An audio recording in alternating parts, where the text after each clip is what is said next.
Everybody. Welcome back to the Balanced Fit and Free podcast. I'm so happy that you're here today. Today, we're going to get a little bit deeper into our inner work.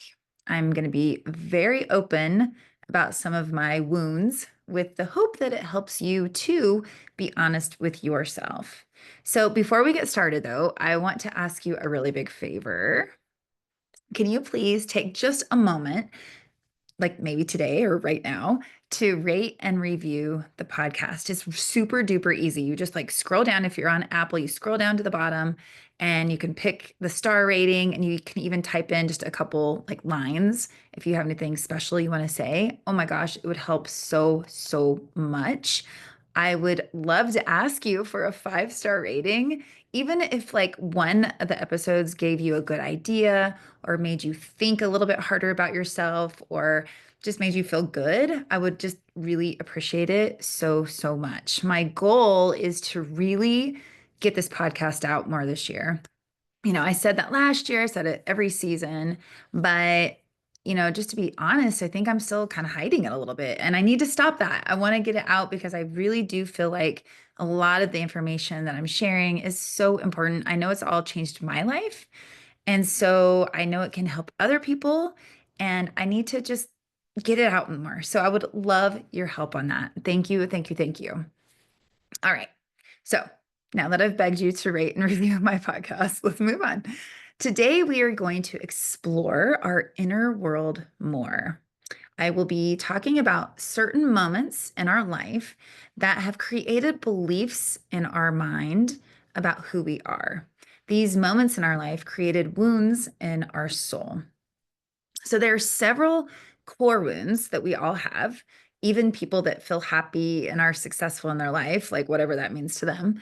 But today we will stick to the 4 main wounds that most people have, okay? But there are definitely more of them, and maybe we'll cover those in another episode later. But I actually already have covered all of this information in season 1. So this is definitely a refresh or a redo on that particular episode. And the funny thing is that that particular episode had the lowest amount of downloads and listens. And at the time, I was really disappointed that it was not listened to more, because it literally is one of the biggest keys to creating the life that you desire.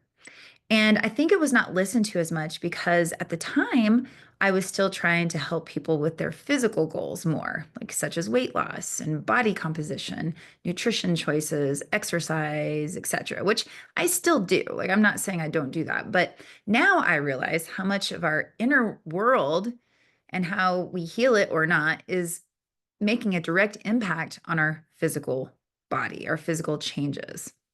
So without the inner work, it'll be really hard to make a physical change or transformation, like just to even start it. And it will be even harder to keep the results if you are able to get the results with just sheer willpower and force. Okay. So when you can recognize that you do, in fact, have wounds inside, then recognizing that, exactly which wound you have or wounds, then you can do the work to remove that wound, or at least soften it. Maybe you won't completely get rid of it, but at least take it down a notch so it's not impacting your life so much. But once you have the wound softened or out of the way, I'm telling you what, you're unstoppable. But if you ignore the wounds, right? If you ignore it and think it's weird to talk about inner child healing or inner core wounds, then you're going to continue to have the feeling of scarcity and that feeling of, I know I can do more or be more in my life, but I don't know why. That feeling of like, I know I'm here to do more. I have more purpose. Sometimes we get this feeling inside of like, maybe it's just me. I know it's not, because I talk to people all the time that feel like this, but sometimes I feel like, oh, I need to hurry and do more because I know I was meant to be here to do more. And it wasn't until I started really doing the inner work that I started to find why, my purpose, why I'm here. So if you're listening now and you're thinking to yourself, inner child healing sounds woo-woo and weird, then I ask you to please just listen. Have an open mind, have an open heart, right? The skeptic inside of us is part of the wounds that we have. And when that part or that wounded part of you pops up, right? I would be willing to bet that that part is blocking you from the exact thing that you need to explore more. Maybe the wound is what's blocking you from figuring out your purpose. Maybe that wound is holding you back from the relationship you want, holding you back from the career you want, holding you back from the body you want, whatever it is. Okay. So, what is your inner child? Or I think a better question would be, who is your inner child? Your inner child is the part of you that remains a little kid, right? This little kid inside of you has unmet needs, fears, and even dreams that were not resolved, and they're like tucked down deep inside of you and unconsciously affect your choices and actions now as an adult. They even start to cause physical pain and disease if not recognized and cleared. I also want to point out just really quickly that we not only have inner children, but we also have inner teenagers, inner young adults, and so on. Okay, we're going to dive more into this in upcoming episodes, like the different parts that we create through our experiences. But for now, let's talk about the inner child, which is about 0 to 7 years old. Okay, and like I said, you may have memories and events and things that happened in your life that created wounds after that. And that's okay because we can talk about all of it. But right now, kind of what I'm talking about, these like core wounds that are really deep, like deep inside of us, probably happened like from birth to about 7 to 8 years old. Now, I've mentioned this before, but we have over 60,000 thoughts a day, and a large amount of them, somewhere around 80 up to 95% of those thoughts, are completely unconscious. Just like our heart beats unconsciously and we breathe unconsciously, we also think unconsciously. These unconscious thoughts and beliefs create our patterns and how we live our life now as adults. And many of those thoughts were tattooed in our brains when we were little kids. Okay. So, what is inner child work? Inner child work is rediscovering who you were and what happened in your childhood that's causing you pain and fear now. We all had something happen in our lives as children. We all had some type of trauma that created fears and issues in our lives. And I think it's important to point out that, and I've said this a million times too, but I want to point out that trauma doesn't have to be a major trauma, right? There are horrific traumas that people face, right? Sexual abuse, physical abuse, war, being in the war, going to war, or living in a country where there's always war happening, parents dying, um, horrible car accidents, and just other things, right? But then there are also smaller, less intense traumas that are still there. And it's important to understand that no matter the size of the trauma, the brain doesn't differentiate. So many people believe that their feelings are not valid because they have a nice life. Okay. I felt like this for a really long time. Okay. Maybe you have a nice relationship, you're married or have a great partner. Maybe you have a lot of friends, you have a great job, you live in a warm house, you don't live in a war zone, you're not in a country where women have no rights. Okay. So, we're not, a lot of us are in a great position. And so we think, that we don't have the right to feel sad. And we don't want to be whining about something that happened as children, right? We feel like this, it's kind of a weird feeling of like, I'm not going to feel sorry for myself because my mom like didn't tuck me in at night. You can make it sound like silly, but what we do though is when we don't recognize some of these feelings, then what we do is just keep shoving them down, right? Our own feelings get shoved down and down and down. And the memories and the past traumatic events just get shoving down deeper and deeper. And this is not helping anyone, anywhere. Okay. So an example of a past trauma could be like crying for your parent at night and they don't come. Okay. This is traumatic to a small child. Or a parent not picking you up from school, after school, and you're the only one staying there and it's freaking freezing, wind blowing, and you're staying there wondering if anyone remembers to pick you up. I might have had that. Or being afraid of the dark and your parent made you go to bed with no lights on. These seem small now, but as a small child, these are traumas and can create beliefs and fears that stick for a lifetime. So new research has even shown that being born, like actually like being birthed into the world, is in fact a traumatic event. I mean, I think this isn't like new news or anything. Of course it's traumatic. Can you imagine? I mean, as traumatic as the mother pushing out a little, anyway, you get what I'm saying. Pushing out a child out of a little space. But imagine being that thing being squeezed out of a space. Like, how awful and terrifying was that? You know? And then there's some people who come into the world under dire circumstances, right? So not only is it terrifying to be born, but some people had like really bad birthing experiences. Okay. So just because we don't remember being born doesn't mean that our soul and body don't remember. And I have a whole episode about having my daughter in a very traumatic way. It was horrible, actually. And now I'll be honest, I suspect that this impacted her now young adulthood and the way um, she allows people to treat her and her people pleasing. And I'm not going to keep talking about her because it's not about her and I don't want her to get mad at me, but I can see, looking at the research and then watching my own child, which by the way creates guilt and on my end. But anyway, I'm getting off track here. So anyway, let me get back on track. Many of our fears and issues, for a lack of a better word, come from our parents. Okay.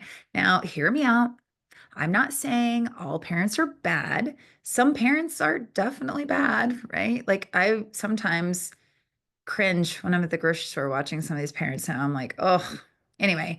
And when you hear terrible stories about, children being left in a home and the parents leave for weeks, I mean, there's a lot of bad parents and bad people out there, right?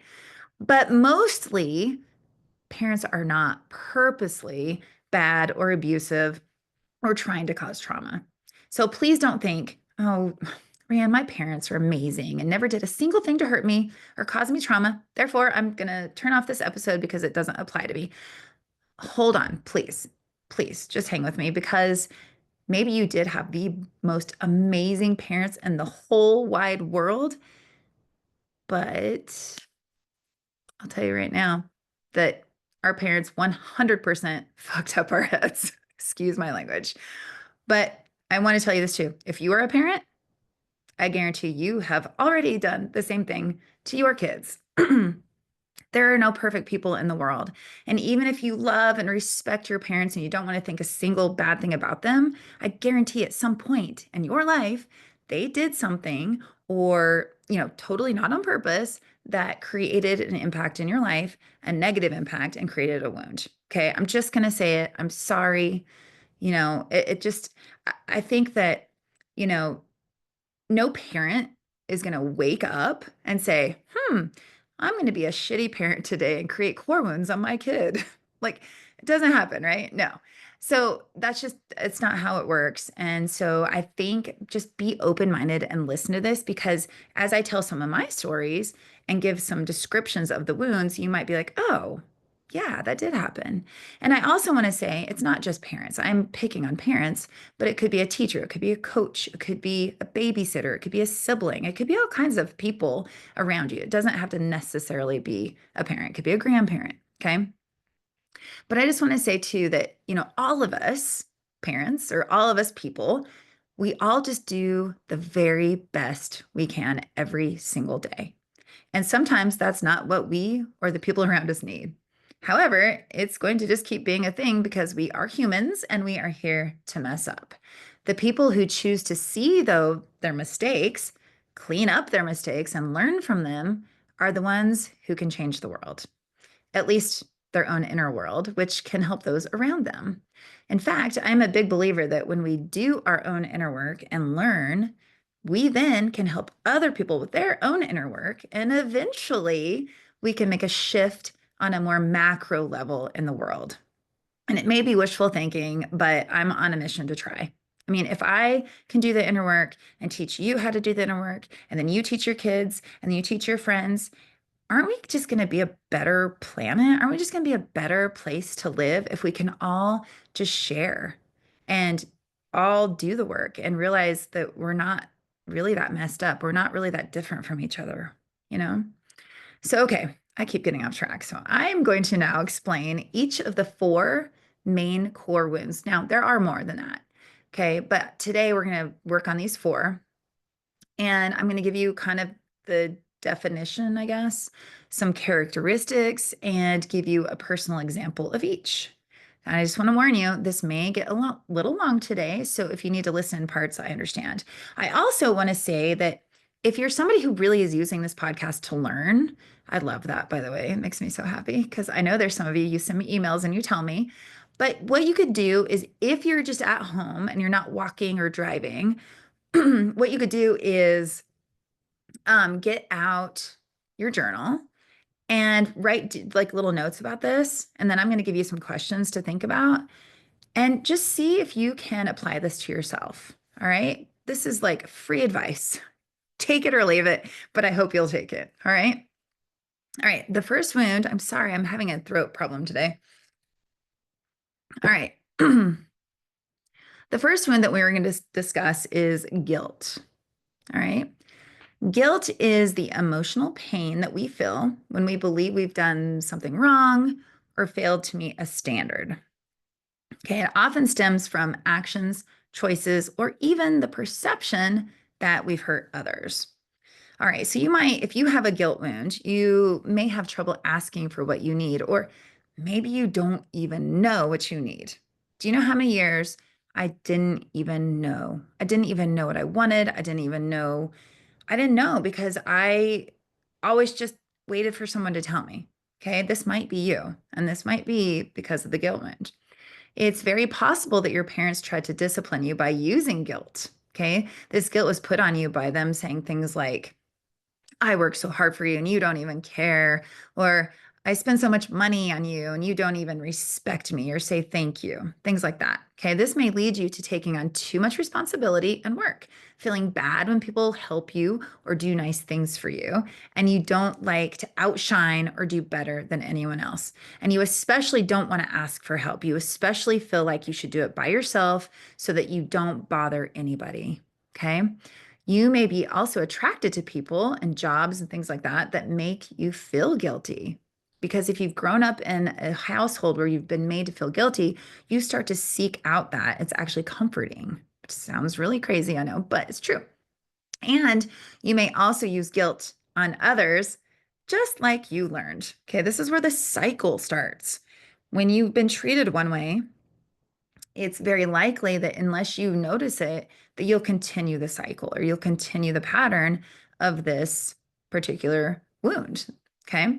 So this was a really big one in my family, I think. My mom absolutely worked her ass off to feed me, my brothers. She had up to three jobs at one point and was doing her absolute best to take care of us. But boy, did she let us know. If she bought groceries, you better not eat them because then they would be gone and she would absolutely freak out. And, as an adult, I get it. But remember, we're not looking at this from an adult viewpoint. We're looking at it from the child's viewpoint. Okay. And I have a really hard time not defending my mom. However, I'm trying to just keep a clean like slate of like the viewpoint from a child. Okay. So all right, she had three jobs. She worked her butt off. She would like go buy groceries and we would be hungry and we would eat the groceries because that's why you buy groceries. And then she'd freak out because it would be time to already buy groceries again. So as a child, this was both confusing as hell and scary. She was kind of scary sometimes. And we loved our mom. Like we loved her so much, but also feared her. And this fear came as a guilt wound to me. And I'm not going to speak for my brothers, but I kind of wonder for them too.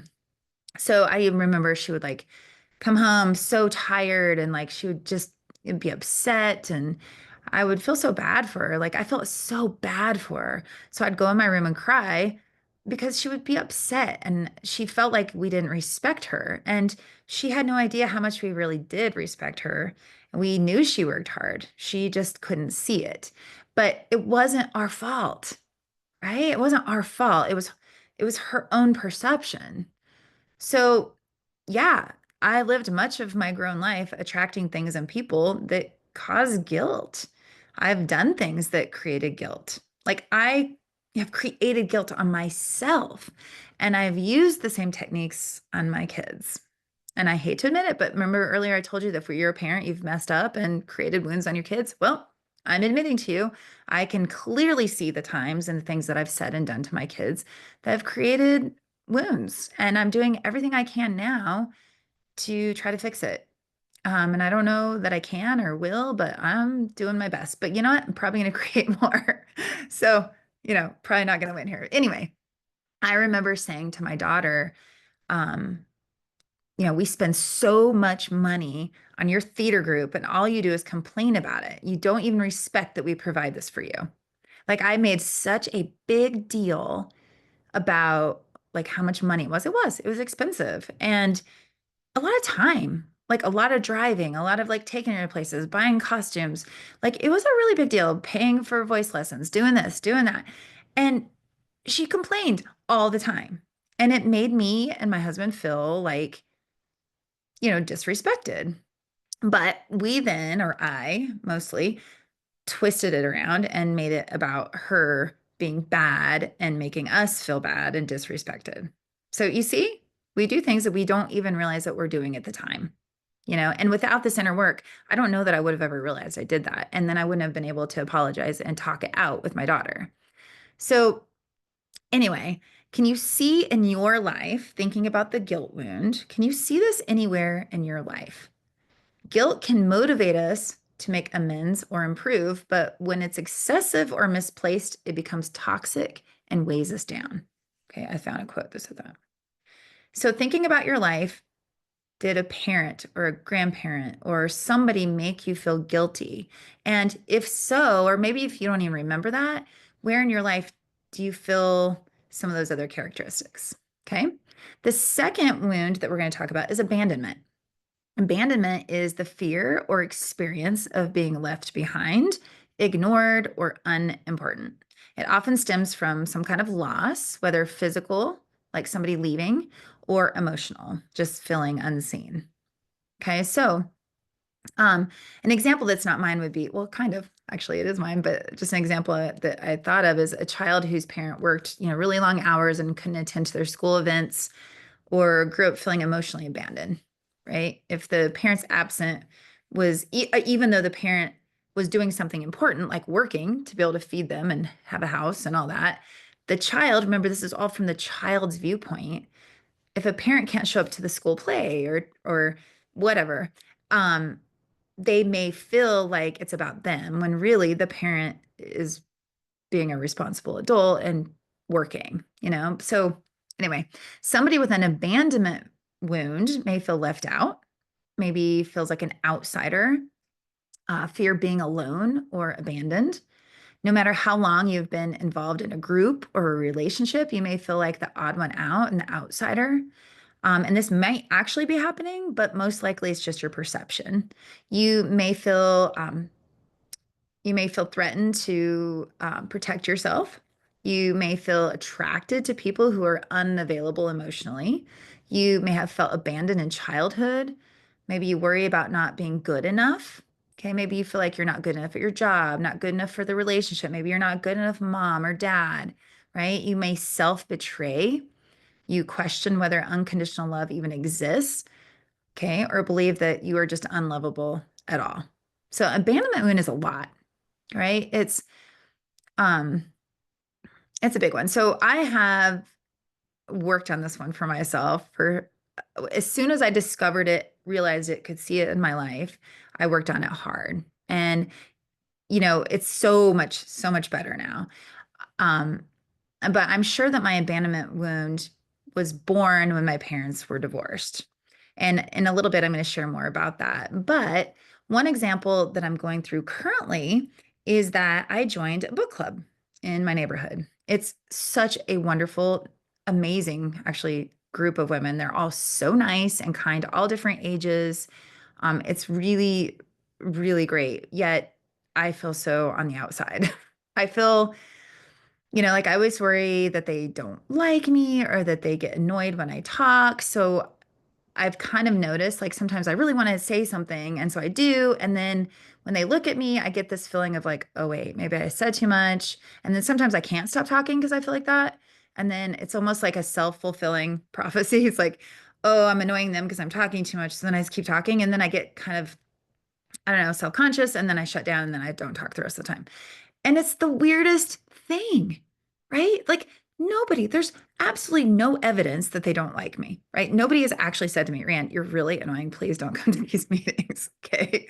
So I feel like it probably is in my head, right? I even missed the last two meetings that we had, and I didn't do it on purpose, I don't think. But now that I think about it more, I'm kind of wondering if unconsciously I did because I let my schedule get filled up over that. And I didn't try to undo it very hard. So I know this all sounds strange, but none of it has to make sense. It's how you feel, and it doesn't have to be rational. We feel the way we feel. Okay, so abandonment wound. Like, can you see abandonment in your life anywhere? Were your parents divorced? Did you have somebody leave? Did you have a death in your family early on? Did you lose a friend? Did you move away? Oh, that was another thing. I moved. And it was the most terrifying thing. We moved. I remember I started second grade. I moved from Lander, Wyoming to Laramie, Wyoming. And in second grade, I was so, so, so terrified at school that every single day I tried to go to the nurse's office to go home sick. I was so afraid of my mom like not being there. Like I remember being like what if she dies while I'm at school? Or what if she like decides to go get a new family? I had totally irrational, but I was, like a second grader. So anyway, something like that could be really playing a role in your life still. All right, the next one is neglect. Neglect occurs when our needs, emotional, physical, or otherwise, are unmet. It's the absence of care, attention, or validation we needed but didn't receive. Okay, an example would be like a teenager whose achievements were overlooked by their parents. Okay, they may grow up feeling unworthy of recognition. So, neglect mostly leads to self-worth issues, okay, and the belief that our needs don't matter or are too much for others. So maybe you didn't feel seen or appreciated, or maybe you didn't get the attention that you need as a kid. Maybe your kids were working really hard. Your parents were working really hard. And so maybe you had to make dinner for yourself often. Or maybe, they weren't able to come to your sporting events or your dance recitals or whatever. So this can turn into anger and resentment, and it can be hard to let things go. You might be somebody that holds grudges because it reminds you about what happened to you growing up. Okay, you may put up some kind of a barrier between yourself and others so you won't get too close, but you also have a hard time saying no to people. Okay, you may gravitate towards people who don't appreciate you. You may have felt ignored, neglected, and dismissed as a child. So, as a result, you feel very unimportant and sometimes detached from feelings and desires. Okay, so you may even like distance yourself not only from people, but from things that you enjoy. Okay. And this can really lead to a lot of depression. So for me, I've really worked through this one. But I know as a kid, I oftentimes felt ignored as the youngest child and the only girl. Okay. And here's the deal. I had three older brothers that were at the time much older than me. Like the next one up is 6 years older. So, when you're six and they're 12, that's kind of a big gap. There's a lot of stuff happening different there. And, it's really funny if my brothers heard this, they may feel the opposite. Maybe they felt like I got all the attention as the youngest and the only girl, but I certainly did not see or feel that. What I saw was both of my parents constantly telling me how amazing my brothers were. And I thought they were too. I mean, we were all just like, thought they were so cool. And they were like three of them because they were all really close in age. And so they were very like commanding of attention, not at their fault or anything, but it was cool. And I still think that. I still think they're amazing. But I can see how this created problems though later, feeling unseen. For so long, I was attracted to anyone, you know, that would give me attention. Like college, whew, anybody that gave me attention, I like latched on. Anything, like I craved attention, especially from like boys, right? And anyway, this created many situations in my life where I was not living authentically. And it took me way off course in many areas of my life, including my career, my marriage, and my role as a parent. Fortunately, this is not a prominent wound in my life anymore, at least that I can see. So, how about you? Like, it's your turn. Can you see any neglect in your life? How is it playing out now? When you think about your childhood, what what areas of your life did you feel neglected? And again, maybe it wasn't a parent. Maybe it was a teacher. Maybe you like really wanted a teacher's attention because you're really, I don't know, like an English teacher and you wanted them to like really praise your really good papers or your stories or whatever. I mean, it could be anything like that. Like just take a moment, even if you need to pause on all of these, like pause and like think about like where in your life did you feel neglect and how is it playing out now? Okay. And then finally, trust. All right, trust wounds arise from betrayals, dishonesty, or repeated disappointments. So they make it hard to believe others will act in our best interest or stay consistent. Okay. So I have an example I'm going to tell you in a minute, but another just non-personal example would be having a friend who repeatedly breaks promises. Okay, this can create a lasting distrust, not just toward them, but toward others in the future. So trust wounds also are really good at isolating us from others. Okay, so a big part of the trust wound is learning how to rebuild trust. And we have to start inside. We have to learn to trust ourselves and trust our intuition. Okay. But anyway, the trust wound is like fear of being hurt again and not trusting people around you to feel safe. Children internalize everyone around them, right? They learn to not trust other people. So when they realize they can't trust other people and they're like, well, I'm a person too, that means I can't be trusted. Right. So not only do they not trust the people around them, then they're like, well, I can't be trusted either. So they become attracted to people who make them feel unsafe and distrust even safe people. They start looking for ways to discredit those around them, even the ones that are good. So this person needs validation from others to feel good about themselves. All right. I have a little bit of a story that I'm hesitant to share because, okay, well, I'm going to. So I'm a little hesitant to share this because I know a lot of you listening are members of churches and a lot of you love Jesus and are, really religious and or spiritual. So please just listen to this story and see one of the reasons I have a trust wound. Okay. And this has taken me a long time to figure out, actually. So I have more than this. I actually have several trust wound stories and events that happened, but this one particularly kind of just popped up recently and is kind of a present thing happening. So this is why I'm going to share it. So, when I was about 6 years old, my family was attending a church in Lander, Wyoming. I believe I could be totally wrong, but I think it was a Presbyterian church. It doesn't matter. I mean, it means nothing to me. It just that's I think what it was. And I could be totally wrong about that. So both of my parents have passed away, or else I'd ask them. And honestly, I thought about calling one of my brothers and asking, but I decided just to go for it. So anyway, this was okay, this was when I was 6. My parents weren't divorced yet. And I remember going to this church and it was really fun. Actually, it was up on a hill. And I just remember being there before and after church playing, and people were really nice. There was a lot of families, there was a lot of kids. And I even remember this is the biggest thing I remember about it, to be honest, is there, I think it was also a funeral home. Or do all churches have like a funeral? I don't know, funeral home, but there was this one room full of caskets. And I think they were like for sale, maybe, I hope, because we would go in this room and play hide and seek. And I remember a few times getting in trouble and being, pushed out of the room, like saying you can't go in there, which made it even more fun to go play in there. So I also remember other fun things about the church, like the summer church camp, which was at a different place.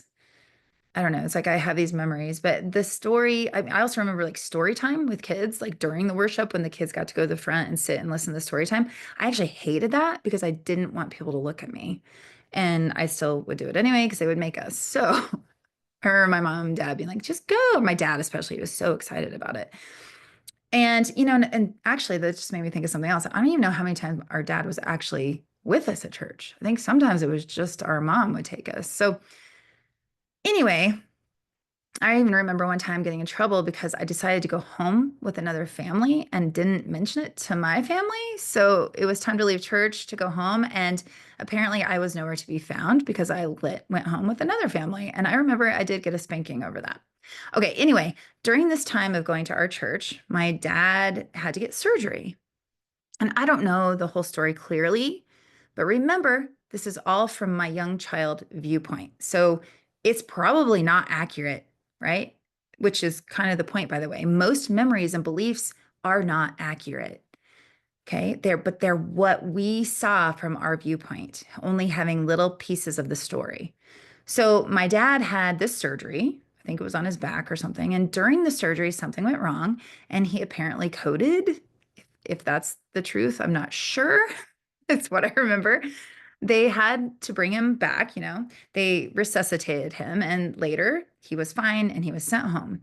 And when he got home, I remember him lying on our disgustingly ugly green couch in the living room, and he was talking animatedly about his experience of dying. I remember he was telling my mom, and I was sitting at the end of the couch with him, and he was telling my mom, it was just the three of us. Probably my brothers were off doing something, playing sports or something. But he was adamant that he died on that operation table and that he was told by his guardian angel, which his name was Jacob, by the way, that it wasn't his time to go. So I'm going to spare you all of the details of the story, but this incident was so impactful on my dad that he was excited to go tell his pals at the church. And to my dad's surprise, his story was not met with excitement, right? He was so excited to share with the other people that had faith and that, talked about Jesus and God and all these things. So when he went to go share, he they were not nice about it. In fact, his story, if I remember right, got us kicked out of the church. I think. I think. And again, my point, even though I don't probably have the details correctly or the facts straight, this is what my inner child remembers. Okay. So this is my version. It's blurry and maybe not accurate. Maybe we didn't even get kicked out of the church. I don't know. No matter what, I heard my parents talking about how the church turned their backs on our family and that we couldn't trust them anymore. I remember my mom being so upset that my dad had ruined like this part of their lives. I remember she was really upset about the church and probably embarrassed, right? I have very vague memories of the conversations, but I also know this particular incident with my dad eventually led to my parents' divorce. So, how then is this a trust wound to me? And I'll tell you the ways. Like, first of all, what I learned in these moments were that churches turn their backs on you, even when you believe in God. So, mental note as a child, do not trust churches. Okay. Number two, when you share your beliefs with others, they will not believe you and shun you. Number three, so speaking out is a bad thing because if you tell people you believe in, they will not believe you and you will be turned away from. Okay. And number three, when you stick to your beliefs and what you feel is important to share, you will then need to leave your family and start over like my dad did.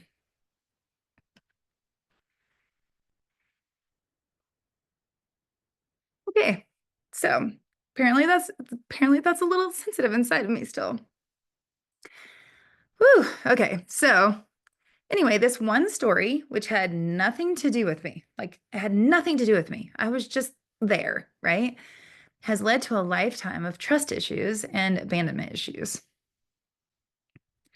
And you can see how one event can create a multitude of wounds. Okay, sorry. Whew. So it's taking a lot of work to clear this core wound and belief, and I'm definitely not clearly, uh, fully cleared from it. I mentioned that it has come up lately. I've noticed in the last couple of years that my circle of friends and people who I really admire are all talking a lot about Jesus and God and being faithful. And I would say that I too am a faithful person. I do believe in God, and overall, I'm very spiritual, but I'm having a hard time. I'm struggling with it, and I'm struggling with being open about it. And I feel a little embarrassed to say it. I'm almost embarrassed, and that makes me feel shameful that I'm embarrassed to talk about like God. And I think um, it's almost like I'm afraid to be a believer because God or people more so, not necessarily God, I don't really blame God for this, but people who represent God, for example, people that go to churches, created a lot of pain in my life and created a lot of pain in my mom's life. My parents got divorced, which then filtered into so many other wounds. Okay, so don't trust the church, don't trust men because they leave you, they embarrass you, they do bad things.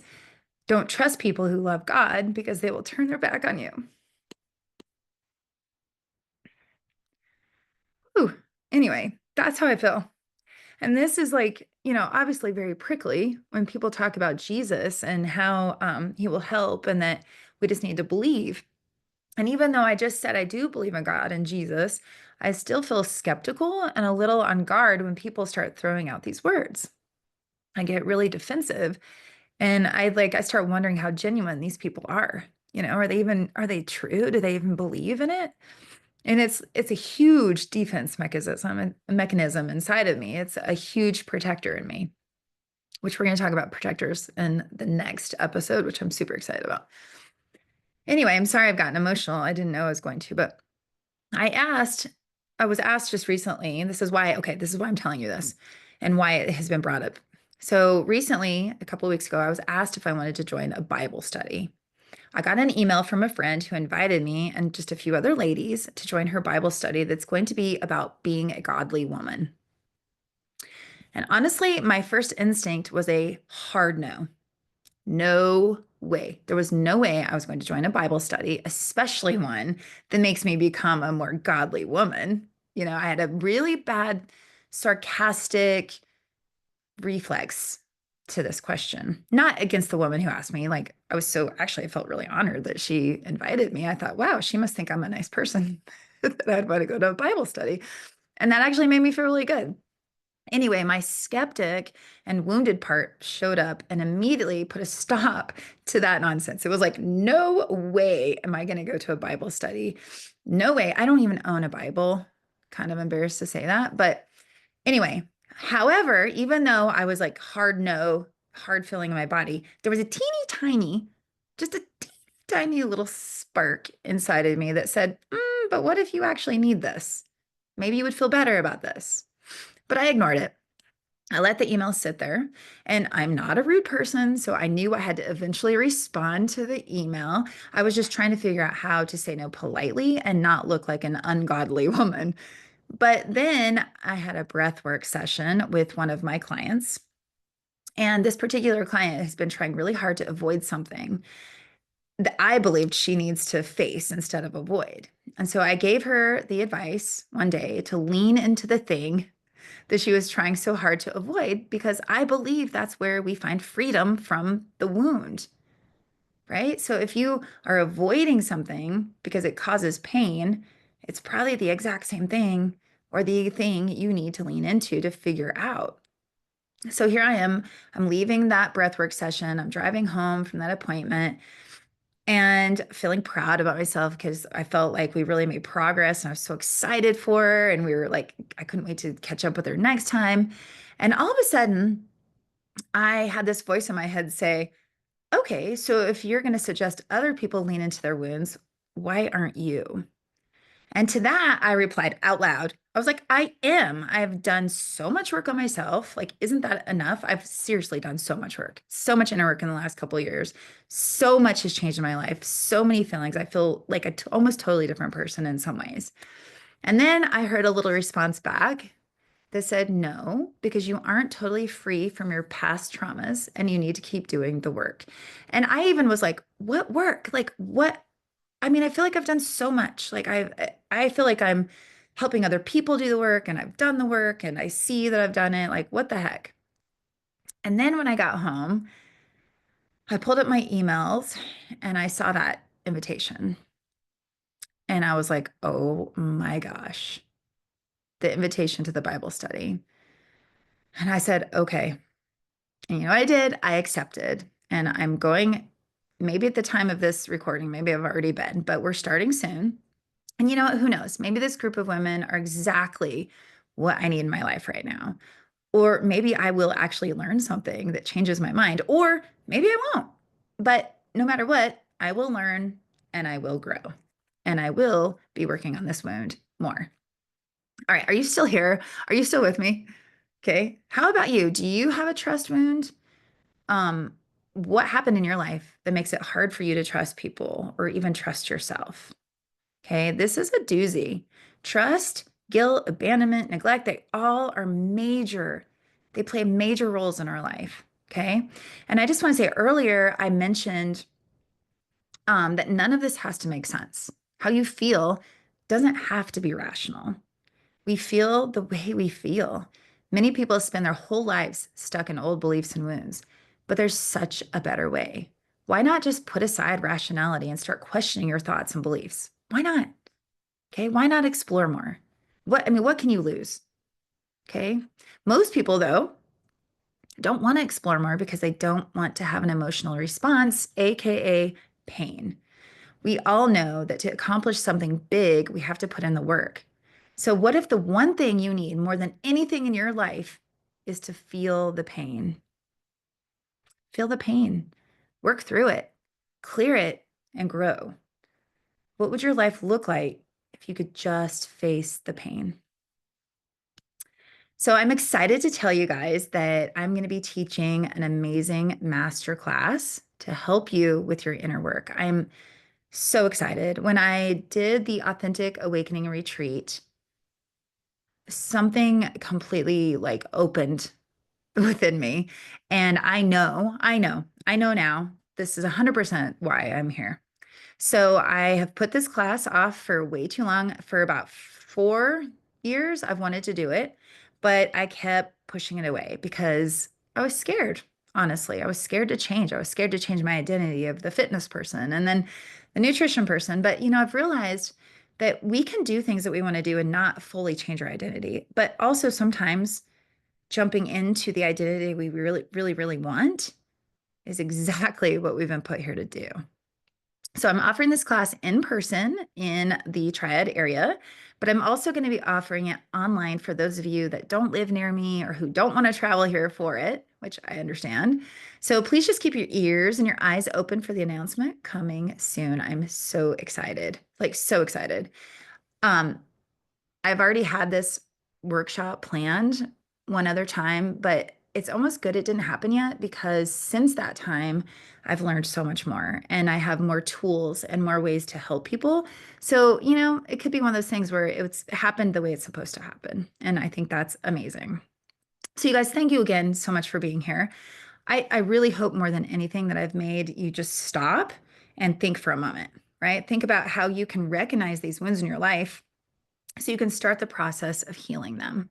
Next week, we're going to jump into more of the parts. Okay. We aren't just one person. Okay. Yes, we're one human being physically, but we have more than one personality. We have more than one opinion. We have conflicting opinions and feelings inside of us, right? We are more diverse and complicated than ever, right? And I hope you'll come back next week to learn more about the different parts that are probably circling around inside of you. I hope that you have a great rest of your day. Thanks again. Bye.